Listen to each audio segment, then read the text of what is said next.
It starts with understanding the Constitution and the Second Amendment in and of itself, and understanding the way our founding fathers wrote the Constitution. They felt that they needed a right to things of the most importance first. That's why they first stated that we had the right to religion. Later, speech, press, peaceful assembly. They then placed the right to bear arms second, because they knew that only through that could they protect the first. But it didn't just put in the right to bear arms, which is what most people, especially the media, want you to focus on, your individual right. They want you to believe that the Second Amendment is only about your individual right to hunt and self-preservation. No, that's actually had nothing to do with it, although that is a subsequent side effect of it.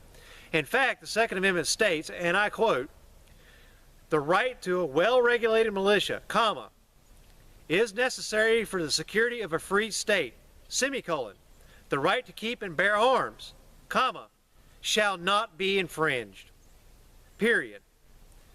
Basically, they felt that the right of the many was more important than the right of the individual. They stated that we had the right to a well-regulated militia. They even went so far to say, hey, idiots, just in case you don't understand why we need a militia, that is for the security of your free state. Remember, we are the United States of America, okay? We believe that states have the right to self-govern. Matter of fact, that's our 10th Amendment, the right to the states self-governing, okay? So they believed that the state should have its own military. The reason was that if another state tried to enforce their will, or the federal government became tyrannical and tried to force their will upon the states, or an opposing force came in, that state would be able to handle it, and they would not be at the beck and wake and call and mercy of the federal government or another state. So each state not only had the right to self-govern, but had a right to their own individual militia.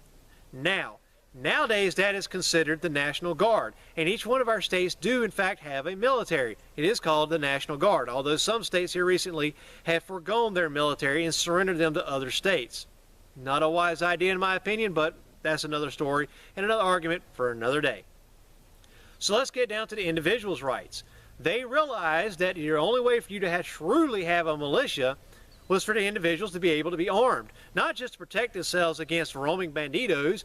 They felt that it was also important for you to be able to defend your country, your state, against a tyrannical government.